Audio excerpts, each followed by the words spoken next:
Hola, Javier. Hola, Antonio, ¿qué tal?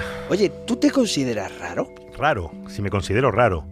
Hombre, yo creo que todos somos un poco raros, ¿no? Claro, la cuestión es cómo defines lo que es normal. Normal aquí seguro que ninguno de los que estamos aquí somos muy normales. Claro, y lo sabes además. Sí, lo sé, la verdad. Pero precisamente hoy queremos hablaros de esta idea. Nos gustaría demostraros que lo que consideramos raro es más normal de lo que pensamos. Y también al revés, que lo que consideramos normal es más raro de lo que creemos. Y sobre todo queremos hablaros de un tipo de personas muy especiales. Esas personas a las que a veces los niños se quedan mirando por la calle. Los niños miran siempre, por no decir... O sea, siempre tú vas por la calle y cualquier niño se va a girar. Si un niño está con una pataleta, está llorando, está con un berrinche, va a parar de llorar, va a mirarme y durante 5 segundos se calla. Y el padre está feliz, pero luego cuando ya pasó, vuelve a llorar. O sea, es como ver a Ete por la calle. Esto es interesante, ¿eh? ¿Por qué están mirando los niños a nuestro protagonista? Yo creo que es un síntoma de inteligencia. Si un niño está acostumbrado a ver a personas con 2 brazos, con 2 piernas, ve a alguien que no tiene eso, dice, uy, algo raro hay aquí, con lo cual miras. Miras porque, como puedes intuir, nuestro invitado es una persona que no tiene un cuerpo como el de la mayoría. Exacto, y como descubriréis a lo largo del programa, tampoco tiene un cerebro como la mayoría. Es alguien extraordinario en todos los sentidos. Me llamo Raúl Gay, tengo 35 años, trabajo de periodista y tengo una discapacidad que se llama focomelia, que literalmente significa miembros de foca, ¿vale? Entonces, no es el típico discapacitado que va en silla de ruedas por un accidente de coche, sino que mis piernas son más cortas, yo mido 1,20 m más o menos, y mis brazos no existen, es como si me hubieran cortado los brazos, hubieran cortado la mano que va al brazo y hubieran pegado la mano al hombro. Es una cosa un poco Frankenstein. Entonces de mis hombros nacen manos que son pues como las de un niño de 2-3 años, calculo. Tienen poca fuerza, pero bueno, lo suficiente para coger una bolsa de Mercadona y meterla a la nevera después de ir a la compra. Puedo escribir al ordenador, puedo comer, puedo acariciar a mi chica, y lo que pasa es que es verdad que son pequeñas y no llego a muchas cosas, claro, no a ver brazos. Entonces soy una especie de Ete sin brazos, por decirlo así. Bueno, qué sinceridad la de Raúl, ¿eh?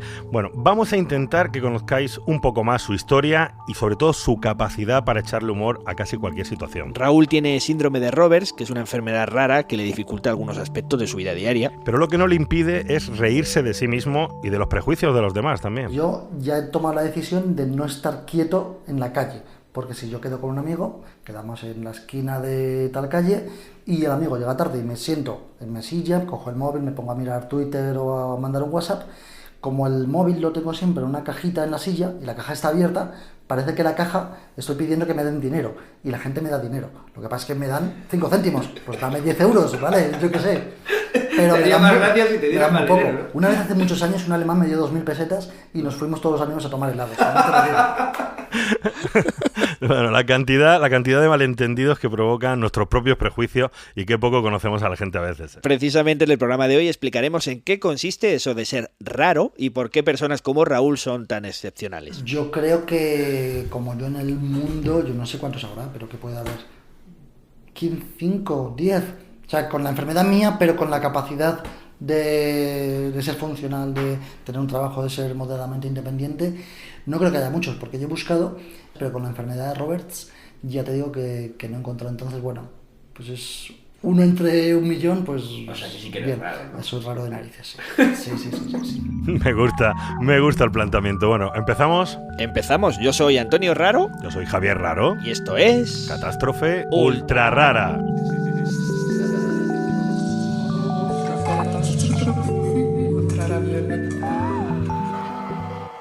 Antes de continuar, os recordamos que Catástrofe Ultravioleta es un proyecto que no hubiera sido posible sin vuestro generoso apoyo económico en el crowdfunding, con vuestro cariño. Y tampoco sería posible sin el patrocinio fiel de la Cátedra de Cultura Científica de la Universidad del País Vasco y la Fundación Euskampus. Recordad también que tenéis toda la información y el resto de capítulos en nuestra web, catástrofeultravioleta.com. Y ahora vamos a retomar donde lo habíamos dejado. Antonio, nos querías hablar de personas raras, así entre comillas. Eso es, pero antes de retomar la historia de Raúl, quiero presentarte a otros amigos. Hola, Pepe. Hola, ¿qué tal? ¿Cómo estás? Este es Pepe Solves. Pepe es albino y, como le pasa a Raúl, a él también le miran a veces por la calle. En su caso, no es por ser bajito, no es por no tener brazos, sino porque tiene la piel muy clara y el pelo de color blanco. Y como muchas de estas personas, de pequeño tenía un mote. El niño abuelo, me llamaban. Ya. Niño abuelo. ¿Y tú cómo lo llevabas? ¿Eras Mal, eso se lleva mal, siempre se lleva mal. Pues mal, lo va a llevar mal. Los niños, como hemos dicho al principio, son muy sinceros y a veces pues también pueden ser un poco crueles. Por eso, en algunos casos, el rechazo se suma a los otros problemas que tienen estas personas. Y limitaciones, ya te digo, la fundamental es por una parte la visual, que desde el principio pues te cuesta moverte, pero yo en ese sentido nunca he tenido mucho problema, me he movido bastante bien. Y luego la limitación se nota mucho en el cole. Pues no ves la pizarra y entonces tienes que acercarte, levantarte a mitad de clase para tal. Y eso, a su vez, pues se traduce, eso y la apariencia física es lo que se va traduciendo en algunos problemas sociales, ¿no? De relación con los compañeros y tal, que hay compañeros pues que te aceptan muy bien y hay compañeros que no, o que simplemente te aceptan bien pero utilizan pues esa diferencia pues para socializarse a su vez, ¿no? Además, una cosa que muy poca gente sabe es que el problema de los albinos no está en su piel, no está en su pelo, está en sus ojos. Básicamente la limitación visual es la única que tengo y yo creo que tenemos todas las personas con albinismo, ¿no? La gente suele pensar que es un problema de pigmentación, de piel. Sí, se centra en eso porque es visualmente lo más llamativo, aunque nosotros también, desde que creamos Alba, pues hemos aprendido mucho, ¿no? Y hemos visto muchos niños que tienen una apariencia que no se relacionaría en absoluto con el albinismo, y porque pigmentan bastante, ¿no? Claro. Pero claro, lo más llamativo es eso y es en el fondo lo que llama más la atención y en lo que se fija más la gente. Pero la limitación fundamental es la limitación visual, y a partir de ella todo lo que tiene que ver con el acceso a la información, desde pequeño, pues leer, escribir, ver la pizarra, todo este tipo de cosas. Pero veamos qué le pasa exactamente a Pepe. En este momento yo veo una foto tuya y te veo más o menos bien, pero claro, soy consciente de que a mí me falta mucha agudeza visual. Es decir, yo las letras de mi ordenador en este momento no las puedo leer, las podría leer porque están relativamente ampliadas si me acercara un poco, pero soy consciente de que no tengo agudeza visual. A esta distancia una persona que no tenga discapacidad visual puede ver las letras, claro, y las ve muy bien. Juanma las puede ver a 2 metros y yo no. La verdadera naturaleza del albinismo no se ha descubierto hasta hace relativamente poco y ha sido gracias a los avances en el estudio de la genética. Y uno de los investigadores que más ha contribuido y está contribuyendo al entendimiento del albinismo es el español Lluís Montoliu, del Centro Nacional de Biotecnología. Las personas con albinismo pues tienen una serie de alteraciones visuales que son las discapacitantes, ¿no? En el albinismo siempre digo que lo que se ve no es lo más importante, ¿no? La alteración pigmentaria, pues esto se puede gestionar, ¿no? Te puedes tapar, te puedes cubrir, te puedes poner cremas, te puedes evitar que te dé el sol para no quemarte, pero las alteraciones visuales, esas son las más complicadas y esas son las que investigamos aquí. Durante muchos años los propios científicos estaban en un error y no habían identificado la verdadera naturaleza del albinismo. Históricamente pensábamos que la pigmentación era la causa del albinismo, ahora sabemos que es la consecuencia en algunos, pero no todos los tipos de albinismo, ¿de acuerdo? Dejemos que Luis nos dé más detalles. Hay como 2 alteraciones fundamentales, ¿no? Porque uno dice, una persona con albinismo ve mal, pero ¿cómo de mal ve? Pues ve muy mal. De hecho, su agudeza visual frecuentemente es inferior a un 10%, que es el límite que en este país y en cualquiera de la Unión Europea se determina lo que es la ceguera legal. Son ciegos legales, lo cual quiere decir que no vean, sino que no ven suficiente, por ejemplo, para conducir. No pueden conducir, ¿de acuerdo? Esta ceguera se manifiesta de muchas formas, pero básicamente lo que está lejos no lo distinguen. Su distancia focal de muchos de ellos está a 80 centímetros por un metro. Quiere decir que todo lo que esté más allá de 80 centímetros es la nada absoluta. Y por si fuera poco, a esto de la distancia focal hay que añadirle un segundo problema. Imagínate lo que sería que tuvieras en tu zona central la misma visión que tú tienes periférica. Esto ya es muy discapacitante. Si solamente fuera eso lo que les ocurre, lo segundo que les ocurre, igual de discapacitante o más, es que no perciben la visión tridimensional. Lo que nos está explicando Montoliu es que cuando tú y yo miramos un objeto, la señal de nuestros dos ojos se combina en el cerebro y podemos percibir la profundidad de campo. Pero una persona con albinismo no puede hacerlo esto, porque el ojo derecho solamente habla con el hemisferio izquierdo y el ojo izquierdo solamente habla con el hemisferio derecho. Entonces ven en dos dimensiones. ¿Cómo se ven en dos dimensiones? Sería como ver continuamente por la tele. Es una visión muy mala. Y el problema es de nacimiento. Cuando los albinos se están desarrollando en el útero materno, hay una parte de su ojo que no se construye y que después estará ausente para el resto de sus vidas. Les falta la parte más importante, que es la parte central, con lo cual le falta la fobia. ¿Cómo se ve esto? Fácilmente, fíjate, esto es un fondo de una persona pigmentada, donde se ve la mácula. Una persona con albinismo no hay mácula, pero no solamente no hay mácula, sino que no están los vasos sanguíneos, fíjate. Con lo cual es un defecto anatómico brutal, porque desde el mismo momento en el cual se genera la fobia, esta no se genera, con lo cual de todas las alteraciones que se pueden tratar, esta es la más difícil de pensar en tratar, porque esto es un defecto de desarrollo. Ahora que ya tenemos un poco más claro en qué consiste el problema visual de una persona albina, Lluís nos va a presentar a una persona, a Patty. Ella es actriz, y es periodista y es actriz, y tiene una productora. Entonces, desde su productora se dedica a proyectos de discapacidad, y estaba harta de que la gente le dijera, ¿lo ves? ¿Esto lo ves o no lo ves? Entonces, bueno, claro, ¿cómo explicas tú que una persona ve mal?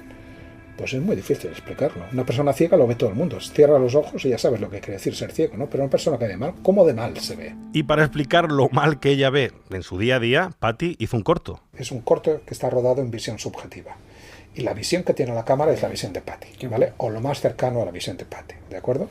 Con lo cual eso es tremendo. Es un corto que dura 10 minutos, pero es duro. Si te parece, vamos a escuchar un fragmento del corto. Cuando nací les dijeron a mis padres que seguramente nunca podría ver. Simplemente me gustaría mostraros algunas situaciones que me ocurren día a día. Mira, mamá.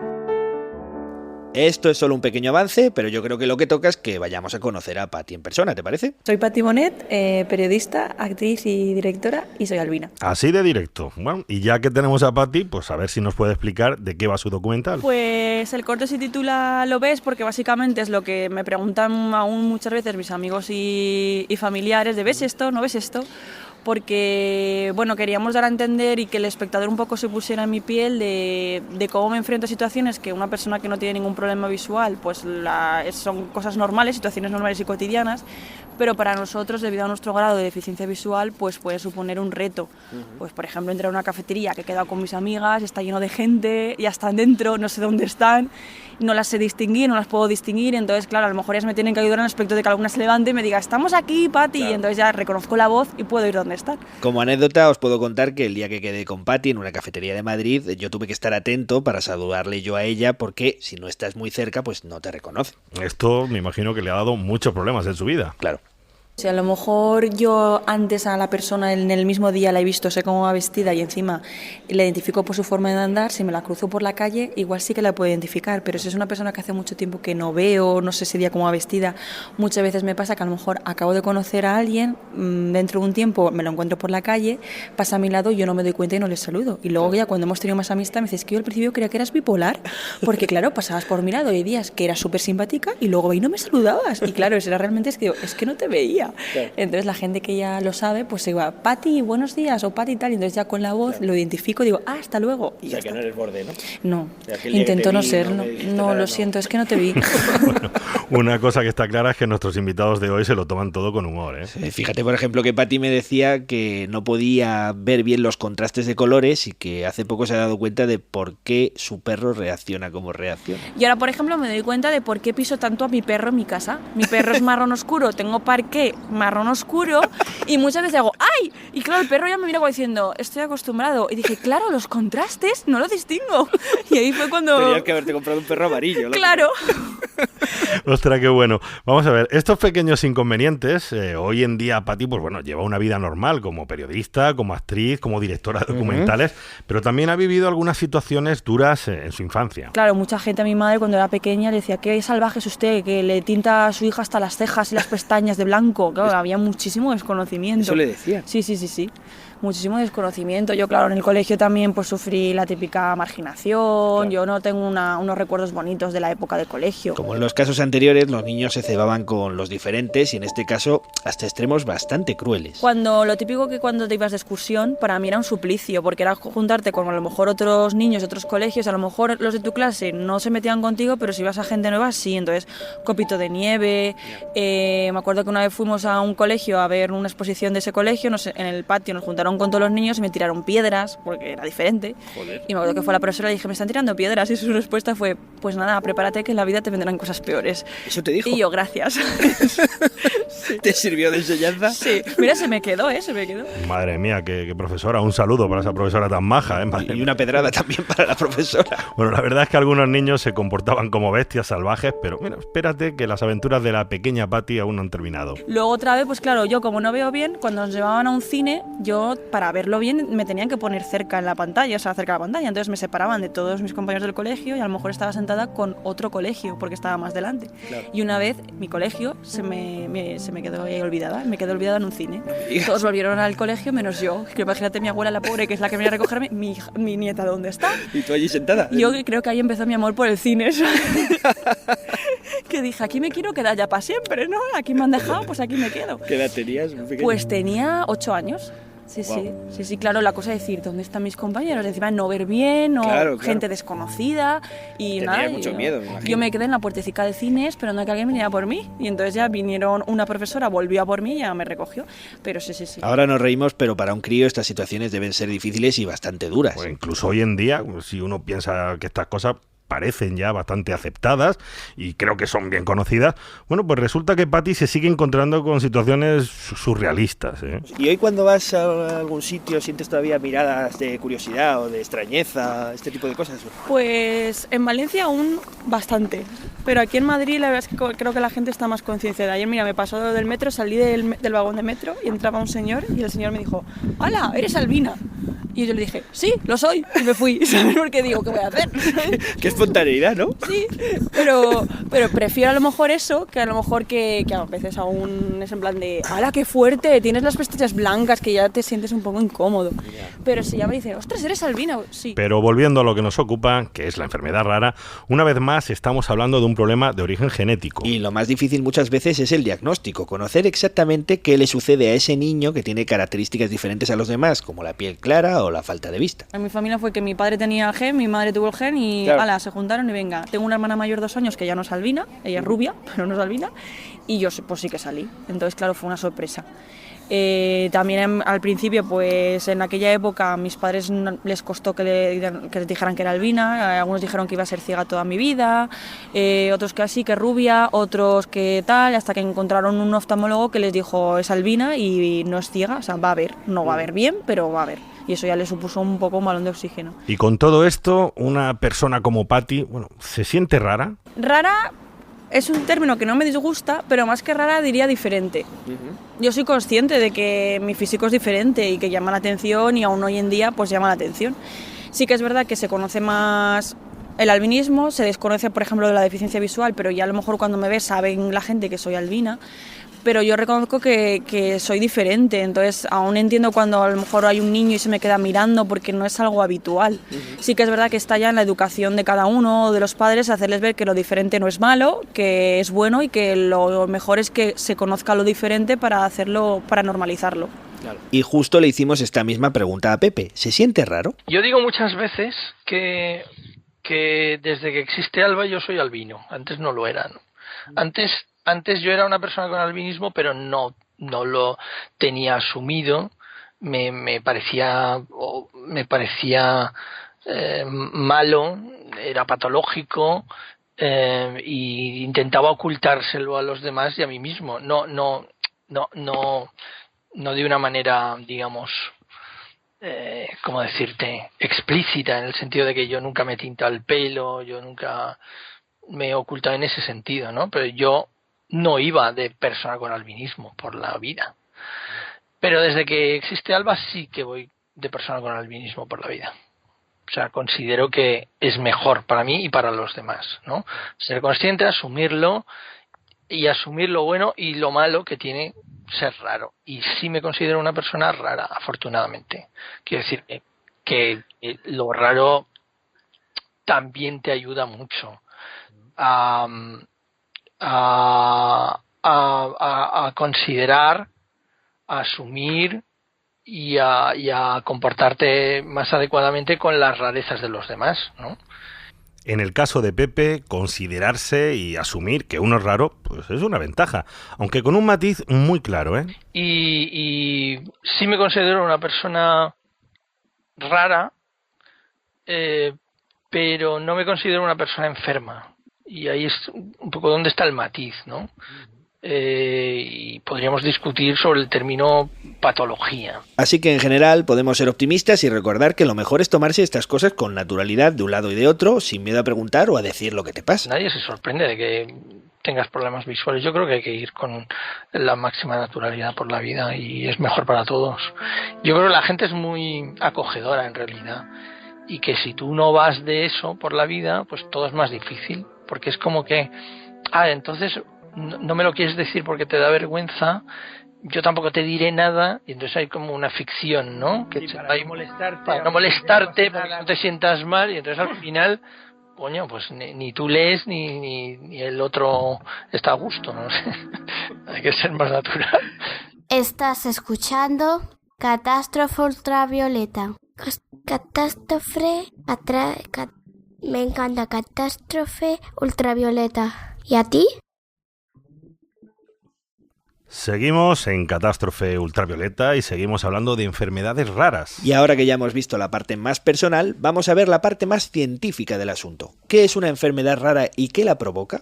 Seguramente habréis escuchado muchas veces que se considera rara pues a una enfermedad cuando afecta a una de cada 2.000 personas y que existen entre 5.000 y 7.000 enfermedades raras conocidas. Pero para entenderlo mejor, vamos a ir a la raíz del asunto. Eso es, estas enfermedades raras, como el albinismo de Pepe y Patty o el síndrome de Roberts de Raúl Gay, son causadas en su mayoría por una alteración genética. Un pequeño cambio en el libro de instrucciones que cada uno de nosotros tenemos en nuestras células y que llamamos ADN. Para saber bien de qué hablamos, vamos a volver al Centro Nacional de Biotecnología y al laboratorio de Lluís Montoliu. Cuando un gen no funciona correctamente, no lo funciona porque o bien las instrucciones que determinan que ese gen tenga que aparecer en una determinada célula, pues dejan de aparecer correctamente.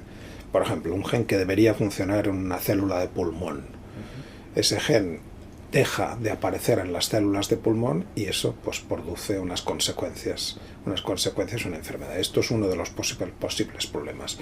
Otro de los problemas es que siga apareciendo en la misma célula de pulmón, pero aparezca de forma alterada, de forma extraña. Lo vamos a explicar con más detalle. Si durante el desarrollo está alterado un gen que tiene que dar la instrucción pues, para fabricar brazos, como es en el caso de Raúl, lo que sucede es que el cuerpo se pone a fabricar las extremidades de una forma diferente, como en este caso en que las manos pues nacen en los hombros. También puede estar alterado un gen implicado en la fabricación de una proteína y fabricar proteínas más cortas que no cumplen una determinada función.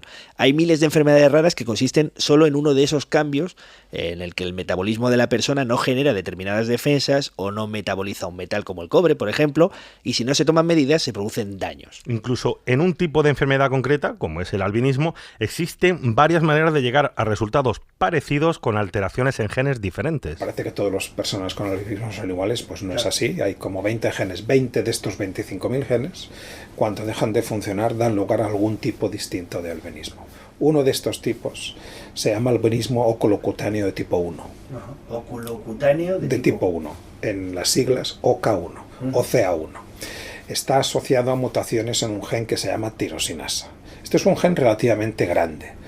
De las 3.000 millones de letras que hay en el código genético, hay 120.000 letras que corresponden a este gen. 120.000. Estos son unas cuantas. Y una sola de ellas, ¿Una entre 120.000? una en 120.000, es suficiente para que esa persona manifieste ese albinismo colocutáneo de tipo 1, tenga esa falta de pigmentación característica y en particular tenga esa limitación visual tan importante, que en definitiva es lo que va a hacer una persona con discapacidad. Recordemos que todos tenemos unos 25.000 genes. Pues bien, 20 de ellos pueden alterarse para dar lugar al albinismo. Uno de los tipos es el que afecta a un gen que tiene unas 120.000 letras, la tirosinasa. Esas letras de las que hablamos son los nucleótidos, las piezas más pequeñas de ese libro de instrucciones con las que se pueden escribir todos los mensajes. De las 3.000 millones de letras que hay en nuestro código genético, hay 4 letras, que son la A, la G, la C y la T, de adenina, guanina, citosina y timidina.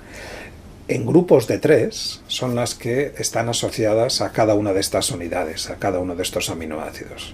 Por ejemplo, una A, una T y una G, cuando están juntas, digamos que se traducen en forma de una de estas unidades de proteína y corresponden a lo que llamamos la metionina. ¿Vale? Hay 20 tipos de estas unidades. Las proteínas están formadas por 20 tipos de estas unidades y pueden tener una extensión determinada. Y así, queridos amigos, es como funciona en parte el ADN. Cada combinación de AGTC en la doble hélice forma un aminoácido y da una instrucción concreta. Y ahora es el momento, estad muy atentos, en el que Lluís nos enseña el gen de la tirosinasa de una persona concreta. Estamos en su laboratorio, delante de una pantalla de su ordenador, y vamos a ver el genoma de Pepe Solves. Esto es un mapita de las 5 partes del gen, 5 axones, 1, 2, 3, 4 y 5. Fíjate que están separadas por unas grandes secuencias que son los intrones, ¿de acuerdo? Ajá. En total hay 118.000 letras, ¿no? En ese gen. Solamente este gen son 118.000. Esto es el gen de la tirosinasa, ¿vale? Entonces este es el primer exón. Entonces, como todos los exones primeros, empieza una metionina, que es una ATG. ¿Te acuerdas que te he dicho que empiezan con una ATG? ¿Estás en situación? Sí, vamos a ver. Hay 3.000 millones de letras en el genoma, que ya son unas cuantas, y ahora vais a mirar las 118.000 que componen un solo gen en busca, pues eso, de un cambio, de alguna diferencia. Exactamente. Y hay tantas letras, 118.000, que tenemos que bajar y bajar con el ratón a lo largo de la pantalla. Y escucha, porque se oye cuando Lluís va bajando con el ratón. Allá vamos. Entonces, estos son los 118.308 letras que forman el gen de la tirosinasa. Pues, y nada menos... esto sería solo este gen. Solamente este gen. De las 3.000 millones de letras del genoma, aquí tenemos 120.000. ¿De acuerdo? Y entonces, de las 120.000, resulta que nos vamos al exón número 4, que estará por aquí. ¿Lo oís? Eso es el ratón. De hecho, podríamos ir de forma más rápida. Y sigue. Y sigue bajando. Sigue bajando. Este es el exón número 4. Y fíjate, ves aquí este aminoácido, que es la treonina. Ajá. THR, la treonina, estos son las iniciales en inglés, threonine, está codificado por ACA, ¿de acuerdo? ¿Lo ves? Ajá. Y está en la posición 1, 2, 3, las 373, ¿de acuerdo? Bueno, pues Pepe, esta C, que está en el medio, es una A. O sea, simplemente esta C es una letrita de estas 120.000 casi. O sea, no tiene ACA, sino AAA. Y eso es lo que le hace todo su... Y esa AAA convierte a la treonina en una K, que es una lisina. Con lo cual, el cambiar la treonina por una lisina hace que esta persona sea así. Simple y llanamente. Y esa persona no tiene fobia, esa persona tiene esto que te he explicado de las alteraciones tridimensionales, esta persona tiene un déficit de agudeza visual, esta persona tiene este déficit de pigmentación, todo eso por una letra. Por una puñetera letra. Hostias. Por una puñetera letra. O sea, es bestial, es impresionante. No se me ocurre una manera mejor de explicar en qué consiste una enfermedad rara como esta, ¿eh? Un cambio en una sola letra puede significar una diferencia increíble entre dos personas, la diferencia entre un individuo sano y otro en el que algún tipo de alteración puede provocarle una enfermedad e incluso tener consecuencias fatales. Y todo por una letra. Una letrita. Que está colocada pues ahí dentro de... ¿En qué posición está exactamente? Exactamente está en la 50.453. Es decir, que si corres 50.453 posiciones en el gen de la tirosinasa de Pepe Solbes, encontrarás una A que debería ser una C y que lo cambia todo. Espectacular. Estás escuchando Catástrofe Ultravioleta, un podcast de otro planeta. O eso dicen. Seguimos en Catástrofe Ultravioleta Rara y poco a poco vamos entendiendo mejor en qué consiste esto de ser raro. Pero vamos a ver, ¿y si os dijéramos que en realidad todos somos raros? Eso es exactamente lo que me dijo Lluís Montoliu cuando le hablé del caso de Raúl. Todos somos mutantes. Esto es así. Lo que pasa es que las mutaciones se pueden ver más o menos evidentes, ¿no? Y evidentemente, pues en el caso de este chico, pues su mutación pues tiene una traslación muy evidente de alteración de extremidades. Pero las mutaciones que tiene esta persona, las que tienes tú, las que tengo yo, pues están ahí, afectan a diferentes genes y esto hace, entre otras cosas, que tanto tú y yo seamos genéticamente diversos, afortunadamente. Claro. Y con lo cual, digamos, catalogar a la gente por los que están discapacitados y los que no, yo creo que la normalidad es un término estadístico que no existe, ¿no? ¿Qué es normalidad? Todos tenemos alguna alteración genética, ¿no? Cualquiera de nosotros tiene decenas de mutaciones, unas que se expresan, otras que no, alguna que afecta a nuestros rasgos físicos, otras que no hacen nada. Por ejemplo, las personas pelirrojas. Las personas pelirrojas también son mutantes, por supuesto, ¿no? Tienen una mutación en uno de los genes que codifica para un receptor que determina el tipo de color de pigmento, ¿no? El resto de personas tenemos ese receptor operativo y de repente pues hacemos pigmento oscuro y pigmento amarillo rojizo, según y cómo, y eso hace pues toda la gradación de colores de pelo y de piel, ¿no? Las personas pelirrojas tienen ese receptor bloqueado y solamente pueden fabricar pigmento amarillo rojizo. Así que ya lo sabéis, un pelirrojo es un mutante. Por cierto, aprovecho para saludar a nuestro Carlos el Rojo, que es nuestro diseñador catastrófico, pero bueno, que también es un mutante, un moreno o un calvo. Claro, un calvo, pues en mi caso yo sería un mutante con el pelo del doctor Charles Xavier, ¿no? Bueno, en realidad, cuando las consecuencias son inocuas, a estas mutaciones se las llama variantes. En general, lo que tenemos que decir es que cualquier persona humana tiene muchísimas diferencias genéticas con cualquier otra. Esto nos hace distintos, afortunadamente. Esto mantiene la diversidad genética, pero alguna de estas variantes pues tiene consecuencias patológicas. Alguna de estas variantes, pues hay muchas de estas variantes que son, y las llamamos silenciosas. Quiere decir que aportan variabilidad genética, pero no necesariamente están asociadas a una alteración en el funcionamiento de los genes, ¿no? Afortunadamente muchas de estas variantes no son mutaciones, por eso las llamamos variantes. Para entender todo esto, que no te creas que es fácil, hay que tener en cuenta todas las posibles combinaciones y que además existe una copia de reserva. Tenemos que acordarnos que cada gen, nosotros tenemos siempre dos copias. La que heredamos del padre y la que heredamos de la madre, ¿vale? Y normalmente, no siempre, normalmente las enfermedades congénitas, las condiciones genéticas, las enfermedades raras de base genética se establecen cuando ambas copias están alteradas. Claro. Lo cual quiere decir que la mayoría de nosotros pues podemos permitirnos el lujo de transportar copias anómalas, porque siempre tendremos la otra. Esto quiere decir que si dos personas con una mutación se reproducen, cada uno de sus hijos tendría un 25% de posibilidades de tener dos copias defectuosas de un gen. Por ejemplo, en albinismo, para que lo veamos, se sabe que hay unos 20 genes, ¿no? Se sabe que una de cada 50 personas, en general, de cualquier grupo, tú vas a Madrid, no sé, 5 millones de personas, pues una de cada 50 de ellas porta alguna mutación en alguno de los genes de albinismo. Así que las características de una persona son el fruto de esta especie de lotería genética que te da la forma que finalmente tienes como persona. Y la pregunta que nos hacemos todos es, ¿dónde se originan estas mutaciones? La mutación no es algo que sea histórico, la mutación ocurre permanentemente. Ajá. ¿De acuerdo? ¿Y por qué causas? ¿Sabemos? Hay muchísimas causas. No.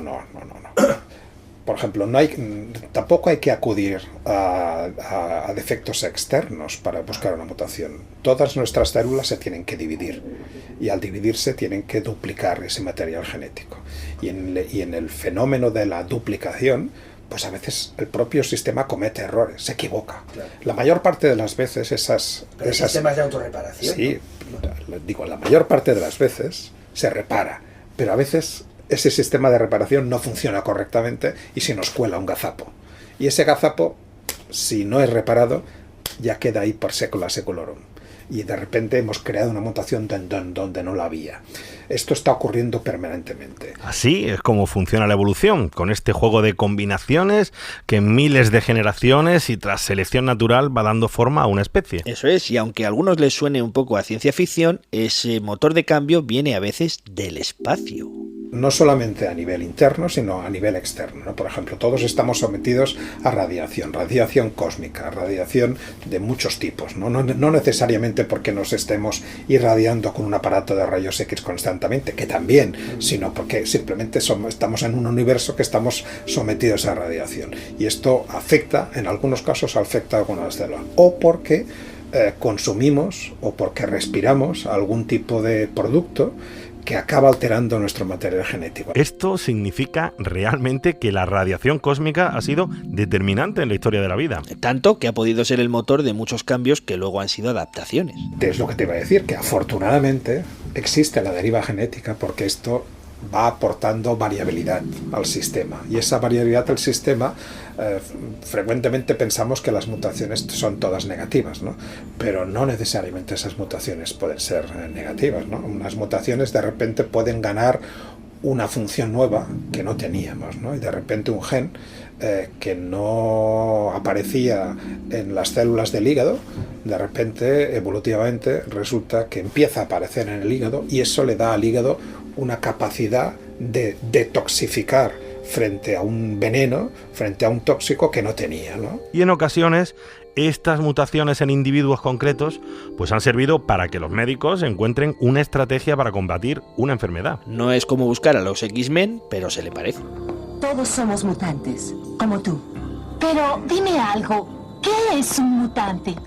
Te estás refiriendo a un grupo de enfermos, a un grupo de personas que, a pesar de estar conviviendo en entornos muy propensos a estar infectados por el síndrome de inmunodeficiencia adquirido, pues no desarrollaban esta enfermedad. Entonces, cuando se les investigó a estas personas, se descubrió que eran mutantes para un receptor, para una proteína de membrana de los linfocitos, que es un receptor que necesita el virus para entrar en la célula.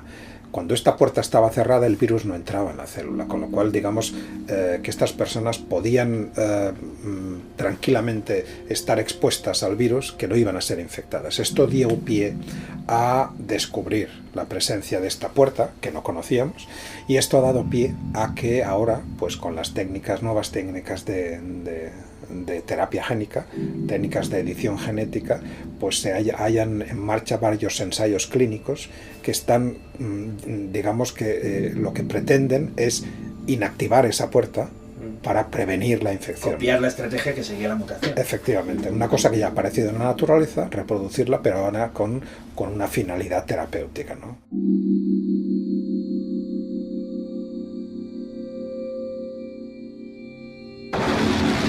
Ya es tiempo de que reconozcamos que todos los mutantes son potencialmente peligrosos para la humanidad. ¡Cierra la boca!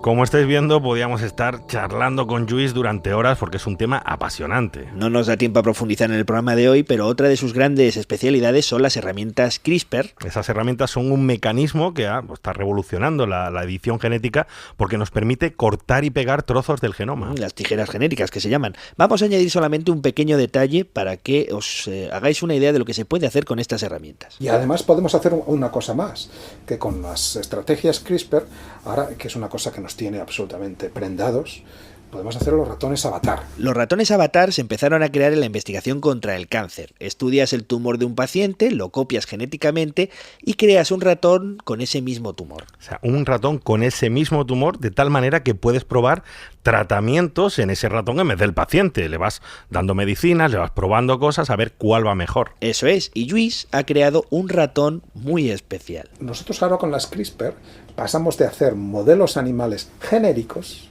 de albinismo a hacer el modelo de Fulanic, de Antonio, de Pepe García Alonso, que Pepe es una persona que hemos diagnosticado en el laboratorio y sabemos cuál es su alteración, con lo cual vamos a investigar un modelo en el cual el ratón no vamos a ponerle una alteración genética cualquiera, sino lo que vamos a hacer es una alteración concreta. ¿Concreta? Espérate, que me estás dejando alucinado. Me estás diciendo que han creado un ratón de Pepe. Exactamente, un ratón que tiene cambiada la misma letra A por una C, lo que veíamos en el genoma de Pepe. Y tenemos ratones que son avatares de 373, ¿de acuerdo?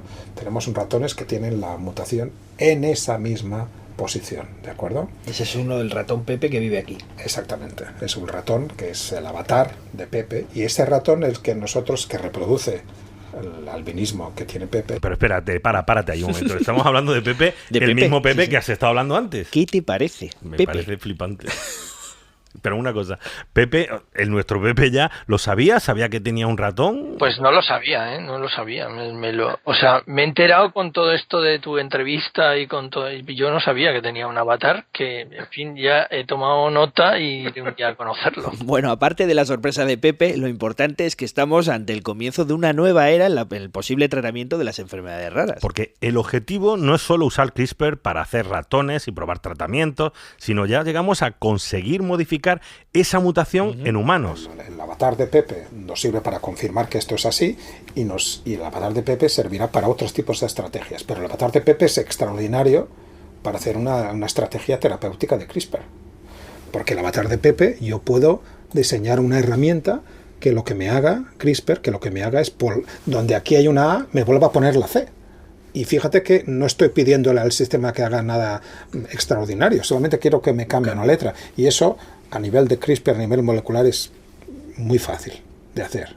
Con lo cual, digamos, yo podría, y esto lo vamos a intentar hacer, podría hacer una partícula viral que fuera las células pigmentarias y que cogiera esta A, porque hay una A ahora, está mutado, y volviera a poner una C. Y ahora, imaginad por un momento que un día, aunque solo se pueda aplicar en algunos casos muy concretos, imaginad que podamos mejorar la vida de una persona con una enfermedad rara cambiando esa letra. Incluida la del propio Pepe. La posibilidad de que exista un ratoncillo que lleva mi mutación genética y que Lluís, espero que de la manera más adecuada posible, trastee con él, pues es una posibilidad, no sé, estupenda, ¿no? Que podamos hacer con este animal cosas que puedan tener una trascendencia biomédica luego en las personas, ¿no?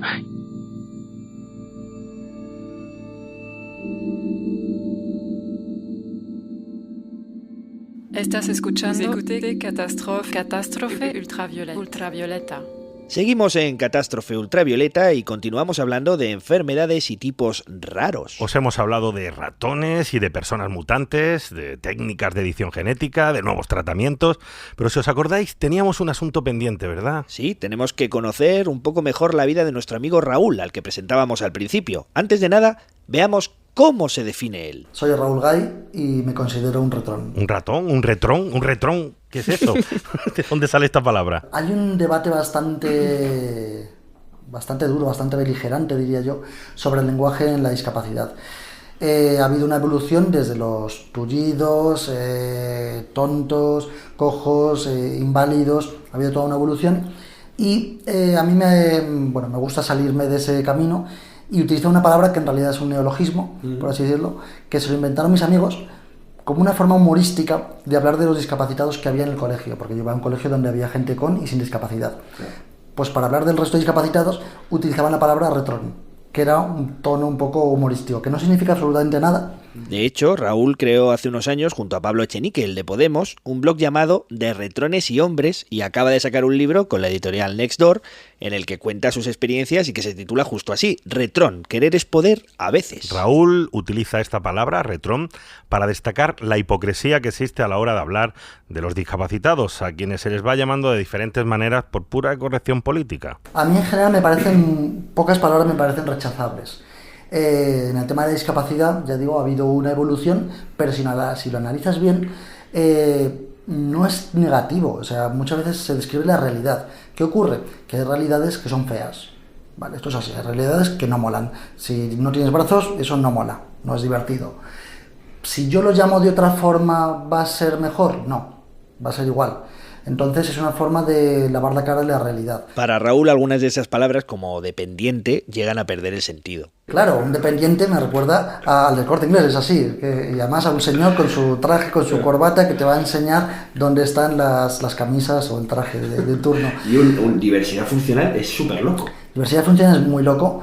Porque, claro, van inventando cada vez más palabras para blanquear el lenguaje, pero llega un momento que no significa nada. En el fondo, esto que parece un mero tema de nombres, en realidad esconde un problema social. Si te empeñas en ocultar que una persona tiene un problema, ¿cómo justificas que se le ayude? Y el problema de eso es que alguien con mala intención podría utilizarlo para decir, vale, si una persona en silla de ruedas es igual de diversidad funcional que una persona que corre maratones, ¿por qué a la persona en silla de ruedas la voy a tratar diferente?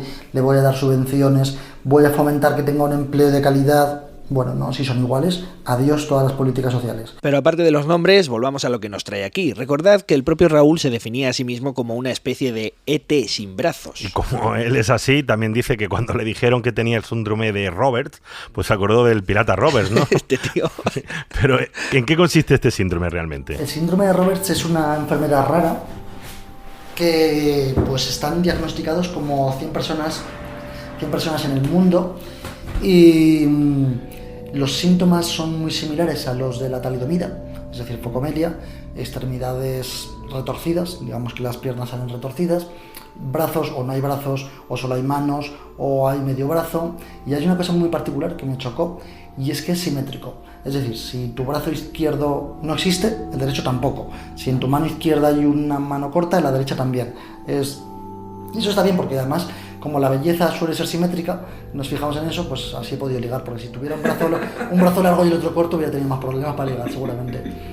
Y lo que sí que tienen y que yo no tengo son muchísimos problemas internos, de corazón, de riñones, retraso mental muy común, una lengua extremadamente grande. Entonces, bueno, hay unos problemas asociados que por fortuna yo no tengo. Entonces, dentro de lo malo, yo estoy bastante bien. Y como pasaba con el albinismo, un cambio en un gen es el origen de todo. Hay un gen que hace que una proteína dé la orden de que las células se reproduzcan bien, ¿vale? Ese gen está averiado, con lo cual no da la orden correcta a la proteína. Entonces, cuando las células de las extremidades deben duplicarse y poco a poco ir creciendo, por así decirlo, lo hacen mal. Es como que reciben una chuleta incorrecta en el examen y el examen les sale a medias. Entonces, en lugar de hacer un brazo decente, pues se quedan en la mano. En lugar de hacer una pierna con su rodilla, su tobillo y tal, se quedan también a medias. Es un poco así. Lo que pasa es que ya te digo que soy de letras y no sé muy bien explicarlo, pero digamos que estoy ya a medio hacer, como un horno, como un bizcocho a medio hacer, que lo ha sacado del horno antes. A pesar de su optimismo y de su buen humor, un rasgo que distingue a Raúl es que es perfectamente consciente de sus limitaciones. O sea, ahora mismo tú has venido de un tren, has salido por tu propio pie, has entrado en un taxi, has venido aquí y has subido en el ascensor solo. Yo no puedo hacer eso. Yo si voy en tren, necesito que alguien me suba al tren, necesito que me baje, necesito que alguien me lleve a casa, no llego al ascensor. O sea, se mire por donde se mire, hay muchas cosas que yo no puedo hacer. Y negar eso, pues es que es de estúpidos. Para Raúl el problema es cuando se intenta dulcificar o camuflar los problemas que conlleva una enfermedad como la suya. Vamos a decir que la discapacidad es algo negativo, porque si yo estoy trabajando y ese día estoy con el estómago un poco raro y tengo que ir al baño, tengo un problema muy serio, porque no puedo ir al baño solo. Si yo ahora me he mudado de casa hace poco y hemos tenido que adaptar el ascensor. Algo tan sencillo como poner la puerta que se abre automática, como los ascensores modernos, y la botonera pues a mi altura. Ha costado mucho esa obra y llevo como casi 20 días en casa que no puedo salir de casa solo. Entonces he estado las navidades sin poder salir de casa. Porque el ascensor no estaba arreglado todavía no estaba hecho.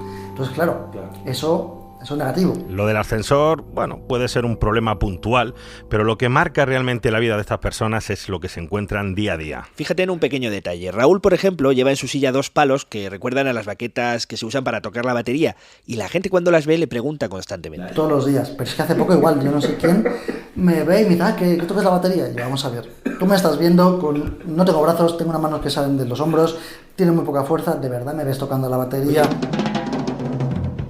a lo loco, como en plan Rolling Stones. Pues no, lo que son 2 herramientas que en este mundo es lo de siempre, una tecnología se crea y luego que la gente lo usa como le da la gana. Entonces esta herramienta se usó, es un palo con un pequeño gancho al final y estaba pensada para poner los botones de las camisas. ¿Qué pasa? Que a mí no soy muy de camisa, soy más de camiseta. Entonces al final lo descubrí y lo utilizo para bajar el pantalón y el calzoncillo para ir a mear. Ya solo decir esto ya casi es subversivo, porque en muy pocos libros, incluso en las novelas, una novela, al protagonista le pasan muchas cosas. A Indiana Jones le pasa de todo en una película, pero pocas veces le vemos ir al baño, y es algo que todos los humanos hacemos varias veces al día. El problema está entonces en lo que no se cuenta de la discapacidad. Claro, por eso tenemos una imagen que no se corresponde con su realidad cotidiana. Al hilo de lo que decías antes, de que mucha gente que habla de discapacidad no cuenta las cosas malas, tampoco cuenta las cosas íntimas, que creo que son lo que más incapacita. Es decir, a mí no me supone ningún problema trabajar o un escalón, o sea, me supone algún problema, pero es muy solventable. Lo que realmente me supone un problema es que no puedo ir al baño solo, pero eso no se cuenta, o que no me puedo vestir solo, no me puedo duchar solo.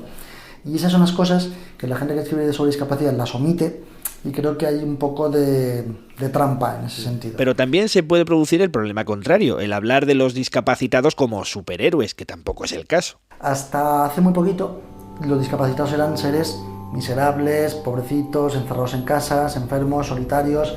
Nadie se imaginaba que fueran a hacer política, que fueran a tener críos, que fueran a hacer cine. Eran casi subhumanos, por así decirlo. Después pasó esa fase y nos fuimos al otro extremo, que muchas veces el pensamiento funciona por un péndulo, ¿no? Nos fuimos al otro extremo y eran superhéroes, eran personas ejemplo de superación, de adaptación. Y yo digo que ni una cosa ni la otra, es decir, o los dos. Hay gente que hoy por hoy sigue siendo miserable, está en su casa y no puede salir de casa porque no está adaptada, y no puede tener un trabajo porque este es un mundo muy complicado y no está, el mercado de trabajo no está adaptado para todos. Hay muchísimo para entre los discapacitados. Ni todos somos ejemplo de superación porque se necesitan muchas cosas. Entonces, cuando se habla del si quieres puedes, bueno, yo digo que a veces sí, a veces no. Faltan muchas cosas. Lo importante del mensaje de Raúl es justamente eso. Eso de querer es poder es muy relativo. Voluntad podemos tenerla toda la que quieras, pero yo ahora mismo en mis piernas llevo unas órtesis por valor de unos 4.500 euros y mi silla vale algo parecido, creo recordar. Mis zapatos cuestan 300 euros. Entonces, por mucha voluntad que tengo, si mi familia no tiene el dinero para pagarme estas órtesis, da igual, no voy a poder salir de casa. Y creo que eso hay que ponerlo de manifiesto. Y creo que es un poco, tal vez engañar en cierto sentido a la gente, decir que solo con voluntad se puede. Porque corres el peligro de que te lo creas. Y aunque a él no le guste hablar de héroes, lo cierto es que la vida de Raúl es una sucesión de superaciones. Mira, te voy a poner un ejemplo, porque como Raúl no tiene brazos, uno de los mayores peligros es cuando se cae al suelo, porque claro, no puedes parar el golpe y te caes de bruces. Claro. La gente en general aprende a caer a base de caerse, eso es obvio, pero no se acuerdan. Entonces, cuando yo aprendí a caminar, me dijeron, vale, ahora tienes que aprender a caer. Y la forma de aprender a caer es caerte. Pero claro, cuando tienes 7 años te dicen, ahora tírate al suelo voluntariamente, pues hay algo reflejo en nosotros que te impide, como que claro. O sea, como decir, golpéate contra la pared. Pues hombre, pues no lo voy a hacer. Y es difícil, pero es verdad que viene muy bien, porque si no tienes brazos, te vas a caer, seguro, bastante más que el resto. Y si encima te gusta salir de marcha y beber 2 cubatas de más, te vas a caer más. Y entonces, si aprendes a caer, pues logras evitar muchas heridas. Y de hecho, solamente me he abierto la ceja una vez. Bueno, no está mal. Pero tu miedo es romperte la nariz porque no te puedes apoyar en los brazos como hacemos los demás. Claro, si yo caigo, no hay forma. Yo caigo de bruces y paro con mi nariz. Entonces sí que, elaboramos una técnica. Entonces yo si tropiezo, tengo la forma de girarme hacia la izquierda y caer de espaldas. Así que Raúl ha aprendido prácticamente a ser un retrón ninja que en el aire mientras cae se revuelve. Bueno, mira, otro problema que a los demás ni se nos pasa por la cabeza es cómo se ve el mundo desde ahí abajo. Cuando eres más bajito, piensas que todo el mundo te amenaza, que todo el mundo es peligroso. Y eso es algo que sí, si yo estoy en las fiestas del Pilar de Zaragoza y está lleno de gente, pues al final es un agobio absoluto. Tú estás abajo y crees que todo el mundo pues te va a chocar, te va a tirar, no te ve. Si vas por la calle y dices, perdón, me deja pasar, no te suelen oír, tienes que gritar mucho. Hay complicaciones que no se ven a primera vista y que incluso a mí me ha costado 35 años descubrir. Esto tiene incluso consecuencias psicológicas. Cuando todo el mundo está más alto que tú, de una forma casi imperceptible, poco a poco vas tomando un complejo de inferioridad. Es muy difícil si tú tienes un jefe y vas a discutir con él un aumento de sueldo, un mejor horario, vas a discutir algo que del trabajo. Yo soy periodista y discuto que esta pieza quiero escribir así y él dice que no. Está arriba y abajo. Es muy difícil estar en igualdad de condiciones. Por algo, cuando hay un escenario, el ponente, el cantante se pone alto, antiguamente los reyes estaban en el trono alto. Ese arriba y abajo marca mucho y entonces eso hay que tratar de modificarlo de alguna forma. Ahora hay sillas de ruedas que le das a un botón y te suben y estás a la misma altura. El problema es que cuestan unos 8.000, 9.000 euros. Otro problema añadido son los perros, que para alguien como Raúl son una amenaza. No, algún perro grande no, todos directamente. Yo tengo un perro pequeño, o lo tienen mis padres, y los perros pequeños muy bien.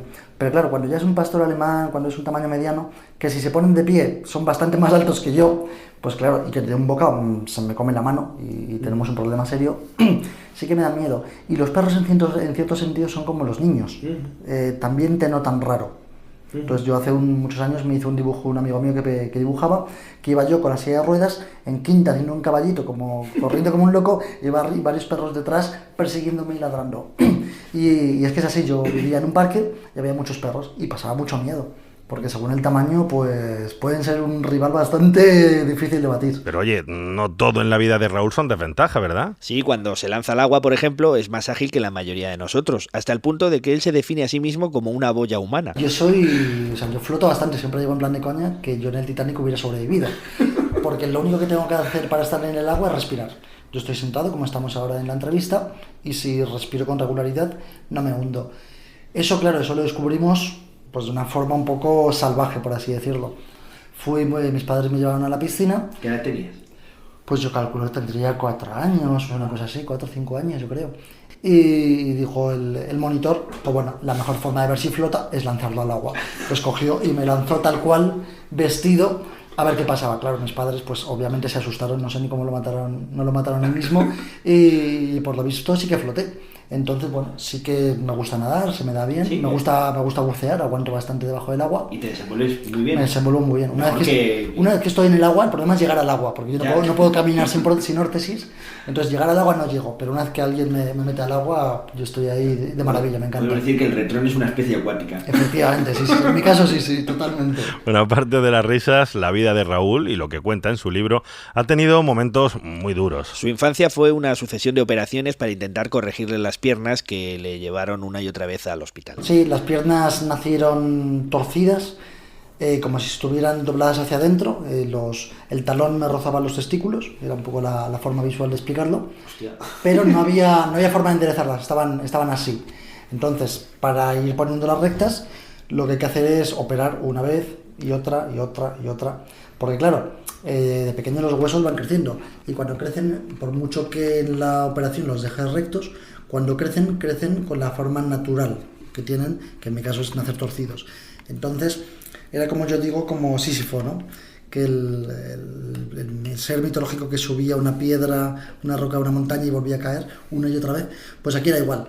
Ponía la pierna recta el cirujano y a los X meses o X años volvía a estar torcida y volvía que ir de nuevo al quirófano. Vamos a ver, entonces, ¿a cuántas operaciones se ha sometido este hombre? Calculamos que ha habido 14 operaciones pero realmente somos tan desastre en mi familia que nunca les hemos contado.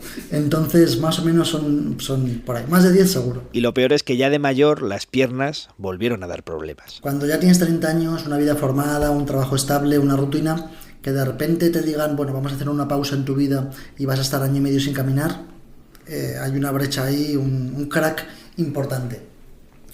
Y como decía, la pierna volvía a estar torcida, tenía dolores bastante importantes en la rodilla y en el talón, y dolores que me dificultaban caminar. Cuando empecé a trabajar en Aragón Televisión, yo por entonces fumaba y yo salía a fumar al rellano, digamos, andando. Cuando en mis últimos años ya no, ya tenía que salir con la silla.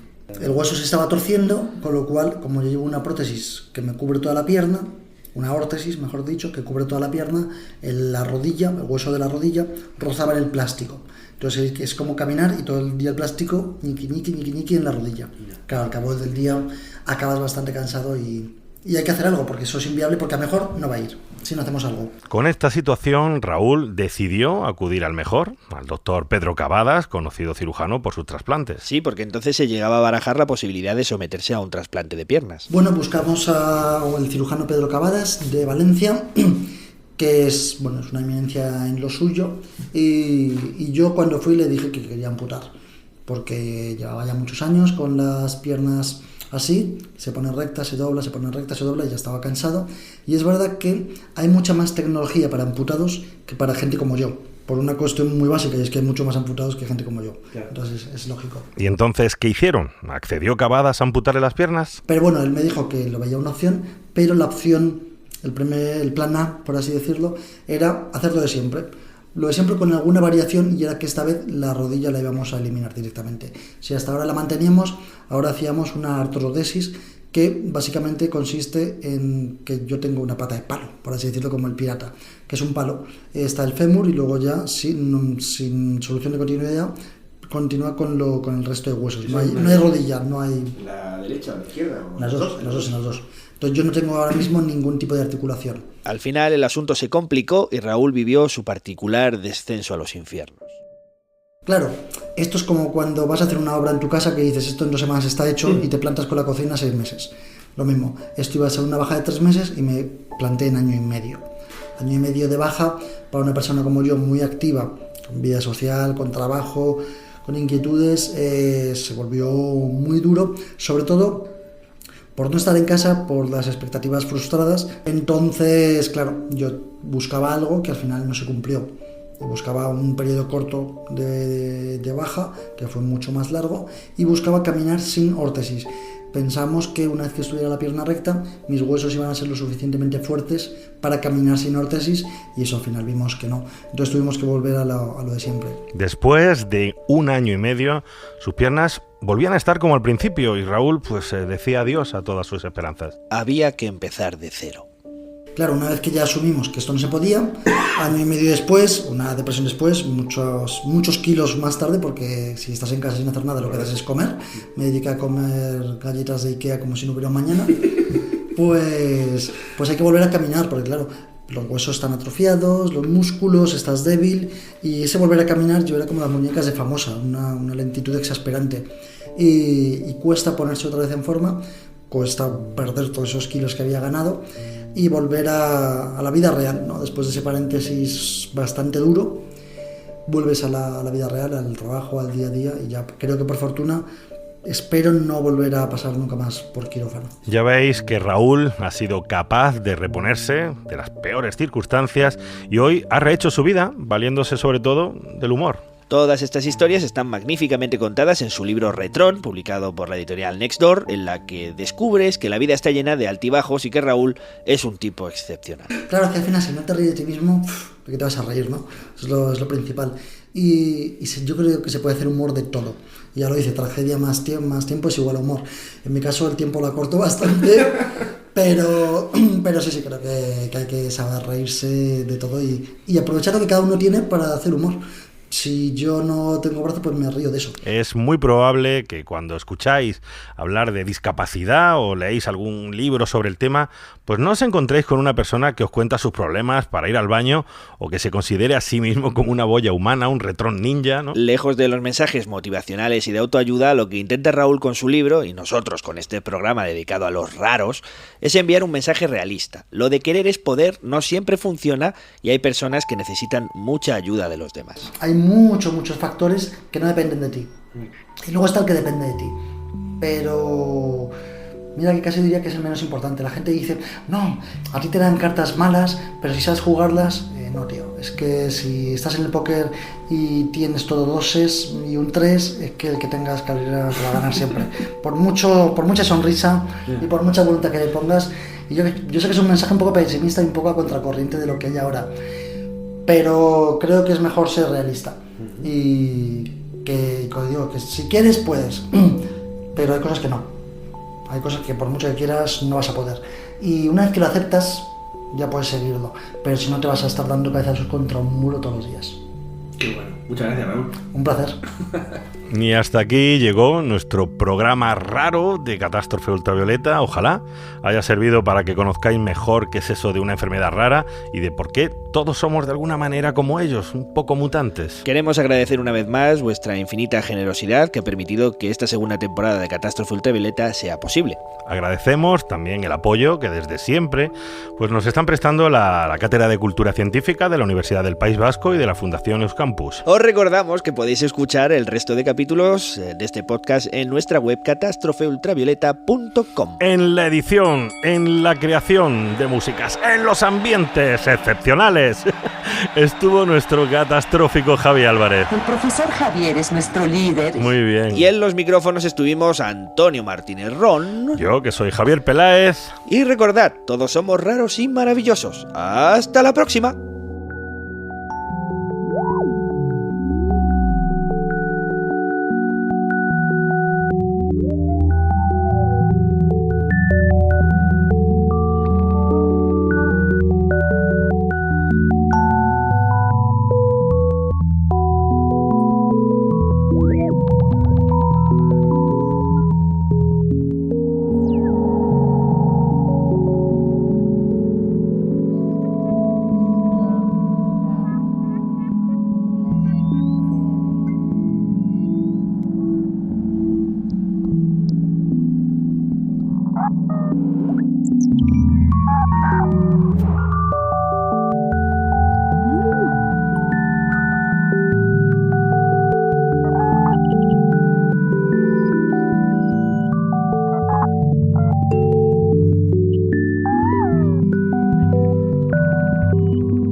Catástrofe Ultravioleta.